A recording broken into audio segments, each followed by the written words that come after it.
you looked at the film, and let's start with your boy Blue, Josh Allen. How did he pull it off with a defense that, frankly, was not good? 450 yards allowed, no turnovers generated, 24 points scored by the Colts, and it could have been more. Running game wasn't there. How does Josh Allen save the day under those circumstances? Well, he's in the zone. There's no other way really to say it right now. The way he's playing, it just, he can be surgical if the offense delivers it. And then his ability to extend plays and play backyard football, it's arguably as good as anybody in the game right now. I mean, it's right up there with really Mahomes. I think they're the two best backyard football players in the game. And, the way they call plays, they put pressure on defenses. This was a tough football game. This was a lot of Josh Allen. They couldn't run the football. He was the leading rusher, and of course his throws made the difference of the game. He was absolutely amazing. There's no other way to really put that. Mike, the Colts dominated the line of scrimmage really on both sides of the ball. They really did. They took your approach, which you were all over last week, where they ran the ball and they tried to run the clock out a little bit and keep Josh Allen on the sideline. They knew what they were dealing with, and they did it quite well. They really did. The pressure was on Josh Allen all game long because their defense was fighting an uphill battle. They couldn't stop the Colts and anything they did. But it's just Allen's, ability, especially, it's about the game-changing plays. There's never empty yards. It's never like, whoa, he moved the ball between the 30s well today. No, he skips right by the 30s and then gets down to the red zone. He's like, here's a ball from the 29 to the 29. Zoom, now we're in red zone, and here we go. But he just makes so many plays that way. I mean, nothing can be more specific to the end of the first half, right? The Colts miss the field or don't go for it. They go for it on 4th and 1. They don't kick the field goal. They're up 10-7. He's backed up. He runs down to the right sideline and throws an unreal ball to Gabriel Davis. A few plays later, scrambles left. An unbelievable throw there. Then he gets people to jump off sides on a 4th and 3 because he's got a hard count right now that rivals Rodgers and Mahomes. And then he runs the ball in for a touchdown because inside the 10-yard line, he's almost an unstoppable force right now with his ability to run, throw, and extend plays. And it's just, it was a great performance is what I'm saying. Sorry to blabber so much, but, giddy up, Josh Allen. He's reached a level of confidence, ability, and experience, and he's still in only his 3rd season. He's only going to get better as he has more opportunities to see defenses, to understand how his skill set fits with the skills of the defensive players, and we see that confidence building, and we see risk-taking, but it's in a more confident and effective way. The throw to the end zone falling down. A year ago, that's a disaster. This year, it's a thing of beauty. Right. It's that simple. And it's the product of just working and building and growing and getting better. And wherever the Bills finish this year, and we'll make our picks later this week for the divisional round games. And I know, Chris, before the wild card round, you said it would be not a good matchup for the Bills to welcome the Ravens to town right out of the gates. Well, they're welcoming the Ravens to town in the second round, not right out of the gates. It's not a great matchup. It could end now, but the future's bright. They're going to be in the conversation. They're going to be around. They're going to be back because what the wild card game proved is, even on a day when nothing else is there, Allen is going to make it happen and compensate for a bad defense and a non-existent running game. That's right. You're right, and agreed. Like it's they got talent and young talent at receiver, tight end, along with Josh Allen, the running back. Like I can't imagine them going anywhere anytime soon. Not to say they're going to be a number 1 seed in the playoffs year after year after year, but with the way it's set up and some of the pieces they have in their roster, and as talented as he is, I think like we talked about a few weeks ago, I think he's hit the stratosphere of the top guys in the game to where you just go, he's on the field, okay, they got a chance to win the football game.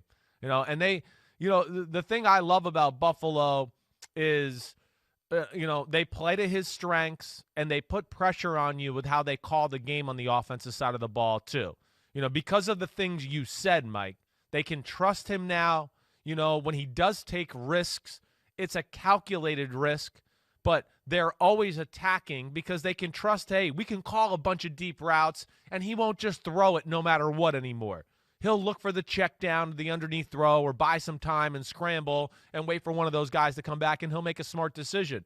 And they've gotten to the point, too, where, like even the other day, the hell with let's run and put the game away. No, it's throw and put the game away with Josh Allen and them. And he doesn't let you off the hook for anything. The best example, Mike, too, is the Stephon Diggs touchdown pass down the right sideline. You remember that in the game? He's one where we've talked about in the past with Russell Wilson and DK Metcalf and some other guys where you just go, you can't let teams play man-to-man on that guy. You're doing a disservice to your own team. You got to take advantage. If Mahomes sees Tyreek Hill one-on-one, he's going to exhaust that until it's okay, fine, he's covered, and I can't go to him anymore. And that's the other thing I love about the Bills and Allen and Diggs. When it's one-on-one, they go, oh, you want to take that chance? Fine. Here we go. Giddy up. It's Josh Allen and Stephon Diggs, and we're going to tear you apart. And that's going to make defenses always have to think twice about ever being aggressive or leaving him alone, as far as Stephon Diggs is concerned. That's what the Ravens defense is going to have to deal with this weekend. And we're going to talk about Lamar Jackson in a second, but I just want to press pause and point out, as we search for the next Peyton Manning, Tom Brady year after year, it feels inevitable they're going to meet in the playoffs, and we've had different connections and permutations of quarterbacks that could give us that rivalry. I think we've lost sight of the fact, I know I have, there's a bunch of great quarterbacks now. I know. It doesn't all have to come down to two. No. We can have Lamar Jackson and Josh Allen, and maybe they won't meet every year in the playoffs, but, man, when they do, get ready, because it's two great quarterbacks on the field not at the same time. Yeah, we know. We know the idea. Right. Yeah. But Lamar Jackson, okay, he stepped up, got his first playoff win after 2 years of being great in the regular season, not great in the postseason. He carried over what he did the final 5 weeks of the regular season into the playoffs. What did you see from him that was different, especially from the home loss to the Chargers 2 years ago, the home loss to the Titans last year in the playoffs? Well, I saw a guy that didn't panic when they got down, like we saw a little bit last year. When they got down, he kind of just started to play like his hair was on fire and was like, the hell with this, I'm going to go video game mode and just try to run around and make some of the damnedest plays you've ever seen to try to bring us back. And, of course, that led to some mistakes too. So I think there was a better understanding of, hey, let's not panic. Let's stay within who we are as a football team. But, like I just talked about with Josh Allen and we were discussing, the big thing is in the big moments, the big guy, Lamar Jackson, made all the big plays. I think that's the big thing right off the bat. His ability to extend that play when they were down 10-0 and it was a 3rd and 9 and he scrambled to the right. Coach Dungy pointed it out on Sunday night in our pregame. That was a teetering point of the game where the Titans were in control. They drove the ball the first 2 times. It's 10-0. Baltimore hadn't showed anything, and that's what a great player does. Hey, okay, settle in, everybody. I got us. I'll make a play here. But I think the big thing that stuck out to me more than anything, Mike, we know the running is special, the playmaking, the scrambles. The connection between him and Hollywood Brown. That's what excited me about the game more than anything with the Baltimore Ravens. We talked yesterday. Everybody knows the Ravens have an issue. They don't throw the ball outside the numbers. Look at the sprite chart here. It was almost like they self-scouted themselves, Mike, and they went, you know what? We do throw the ball over the middle too much. Let's have a game where we actually do the opposite and barely throw the ball over the middle. And you see here, all these green dots all out on the edge, a lot of them were Hollywood Brown. If they can continue that aspect where Lamar can scare defenses and start to make them respect, like, oh, you got to defend out there outside the numbers, and you can't leave Hollywood Brown one-on-one all game long because he's going to throw an out route or a curl route or a slant route. That is going to make them so much harder to defend, and I think that's the number one thing that jumped out to me about their game. Ravens did an okay job against the run, but that little aspect helped everything out just enough when the run wasn't clicking and hitting on all cylinders to where they had offense and something to go to. Conscious effort to get the ball in the hands of your playmakers, too. That's what we're seeing different from the Ravens. Definitely. There was that little flip down to the end zone. It was a little dangerous. Yeah. It was a little off target. Could have been a disaster, but you get Hollywood Brown in motion, coming around, you flip the ball to him. Technically, it's a running play, but come up with ways when you have weapons, get them involved. That was the tweet from Hollywood Brown that he deleted after the first loss to the Steelers. You've got these great players. Why aren't you using them? Greg Roman waking up finally to the idea that there are some things that can be done that really do enhance your offense, diversify it, and then make it easier for Lamar Jackson to do the things he's so good at. Exactly. If you can draw people away from that cluster in the middle and they're worried about the ball going outside the numbers, it's going to be a lot easier to run it inside the numbers. No doubt. You've got to play a guy like Sean McDermott this week. If you're so predictable to run the ball up the middle, throw the ball over the middle, hey, him and Leslie Frazier are going to come up with a game plan and go, no, you're not going to do that. You're going to have to do something else. This is going to have to make them think twice this week, to your point. Great offenses make you defend the whole field. And, you think about the Ravens. It's J.K. Dobbins up the middle, J.K. Dobbins up the middle. Lamar right off the edge, up the middle. And then, it's fake those little runs and over the middle of Mark Andrews, the tight end, and all of that. So defenses can continue to just pack it in there as games go along and start to feel comfortable there. Now you spread the field a little bit, or at least have the option of, hey, we'll throw the ball outside the numbers a little bit. Teams will be a little bit, scared, right, to put all their eggs into, let's stop Lamar and J.K. Dobbins running down the middle. I thought it was a great adjustment. They don't need a lot. They're a very good football team. They're talented. They just need a little schematical advantage every now and then to give them a little edge, make things a little easier every now and then, so they just don't always have to blow people off the line of scrimmage and Lamar Jackson and J.K. Dobbins got to make unreal runs. It's going to kill you this week to pick the Ravens over the Bills, isn't it? I've been thinking about it the whole time. I don't know where to go in this one. I really don't. All these games this week. I mean, this is some weekend we got coming up with these matchups. But yeah, this one I got my eye on, and it's our game. I mean, I can't wait. Come on, NBC Saturday night. Yeah, my boy Blue. I'm very excited with what the Bills have done. They are the new entry. They are on the scene. It's fresh. It's fun. The Ravens you've had your chances. You blew your games. How much faith are we going to have in you? But I feel like right now, we said it throughout the month of December. I know. No one is going to want to mess with the Ravens in January. They went to Tennessee and beat the Titans. They made the Titans look ordinary. They bottled up Derrick Henry. I don't want to get ahead of ourselves, but yeah, that's not going to be You're leaning Baltimore, it sounds. Like it sounds no like matter what I do, I'm going to be wrong. We all were wrong except for America and Rodney Harrison. There was a huge push from America. When we did rehearsal, it was only 33% on the Browns. Right. Then it was 55% on the Browns. Rodney flipped from the Steelers in rehearsal to the Browns during the game. He knew what he was doing. What did you see that the Browns were able to do to allow Baker Mayfield to perform? Not that he had to go out and do a Josh Allen and win the game. That's it. But he still had to not lose the game. He had to be confident. He had to keep scoring points when the Steelers finally woke up. How did he pull it off? Well, he played the game the proper way for how the game kind of laid out there in front of him. He didn't try to, do anything more or try to add to stats or anything like that. Hey, the game was very comfortable. For a team that is, oh, man, we haven't been in the playoffs. We can't beat our big brother, the Pittsburgh Steelers, ever.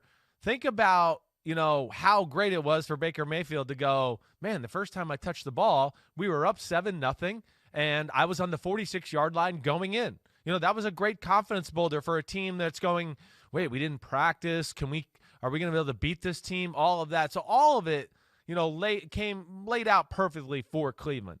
But, I just think of little things. The first touchdown pass to Jarvis Landry, right, Mike? Remember that little slant route over the middle and all that? To me, that just shows the maturation of Baker Mayfield. Very similar play, route concept, and even defense by the Steelers of where Baker Mayfield threw a pick six to Minkah Fitzpatrick earlier in the year when they went to Pittsburgh and play. But it just shows you what he's seeing on the field. He's seeing it all now. He's comfortable. It was a very similar defense. The Steelers played a defense to steal away that slant route from Jarvis Landry. Minkah Fitzpatrick was right there. But what happened this time is Baker had his eyes all over him. So Baker is just seeing the field, making the right decisions, and pulling the trigger where it looks like he's not even thinking right now. It's just coming like secondhand nature, and that's what it looked like throughout the day.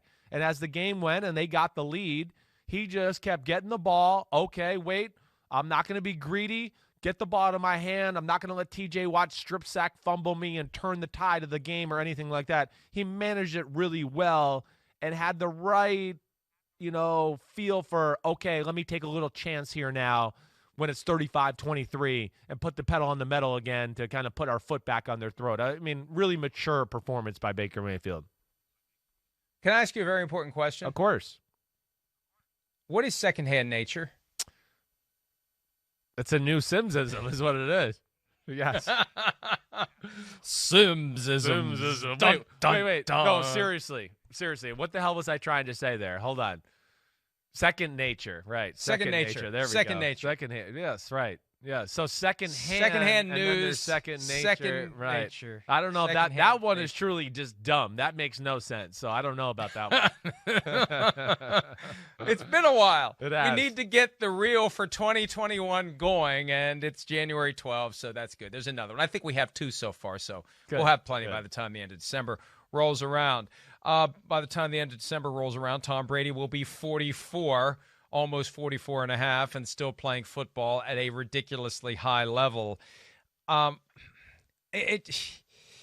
Look, it wasn't spectacular on Saturday night, and there was always this sense of inevitability they were going to win. We were far more fascinated with Taylor Heineke. I wonder if Tom was miffed at all. It's like some of his reactions were on the sideline.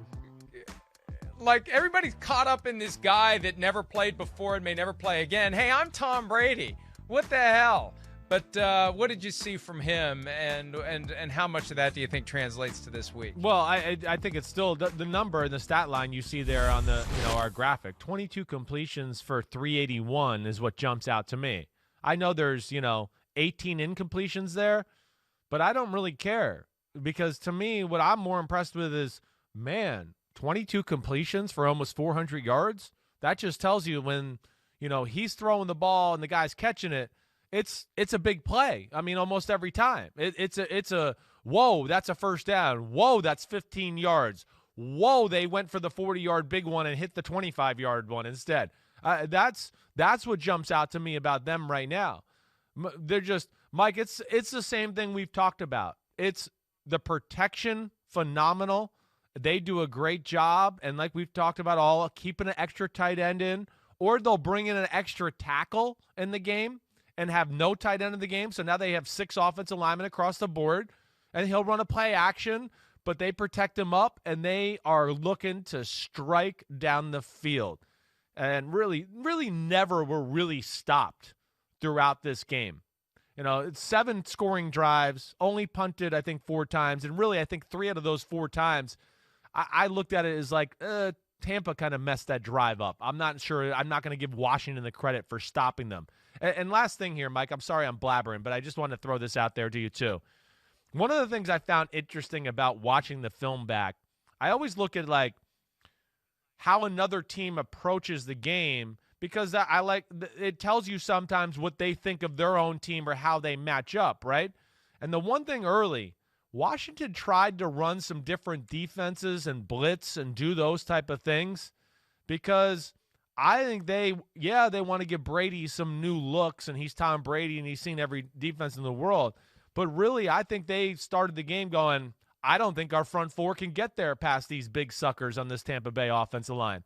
And that's where I found it interesting too, just to go, whoa, there's that Washington coaching staff, that D-line. And I think they even came into that game going, I don't know if we can get next to them with just these 4. We got to maybe send some guys at them every now and then. And I think that just tells you how they're protecting Brady right now as part of the story. Can we put the graphic back up again? I did some math, and I want to make sure it's accurate, because this really is phenomenal. When you've got 400 yards, 381 yards on 22 completions, that's 17.3 yards per completion. And even with that, even with 22 of 40, that's not much above 50%. Right. it's still 9.5 yards per attempt. Exactly. Even though, 48, 49% of your throws hit the ground. It's amazing that he had that kind of performance. Yeah. And look, and it also, hey, he that's no risk it, no biscuit. That's throwing the ball down the field. That's what Bruce Arians envisioned in a weird sort of way when Tom Brady came to town. And if you're blocking those guys, and one of the things Arians said, and this gets back to the whole Juju Smith-Schuster, the Browns is the Browns stuff. It wasn't Tom Brady that necessarily was motivated by what Chase Young said last week. It was the offensive line of the Buccaneers. Yeah, that's right. Arians said that after the game. They took that to heart. Yeah. They were motivated by this notion that this Washington defensive line was going to overpower them and get to Tom Brady. And they didn't. And that allows you to average 17.3 yards per completion because you're not dinking and dunking. You're able to get the ball down the field. It goes back to what we said in the first hour. The game is about home runs and strikeouts now. I think we've hit a new era and cycle in football. I really do. I think the dink and dunk offense in the NFL is slowly dying out. There's a lot of empty yards and nothing that happens there. Man, do the Bucs put pressure on you with their play calls and the way they're protecting Brady right now and the way he's throwing the football. Other than Josh Allen, I'd go, this is the best downfield passing attack in the league other than that what we got in Buffalo. So that's how special it is. And, you said the no risk it, no biscuit thing, Mike. One thing I've thought of recently, they've done a phenomenal job getting Tom to be comfortable to throw the ball down the field and feel comfortable in the pocket.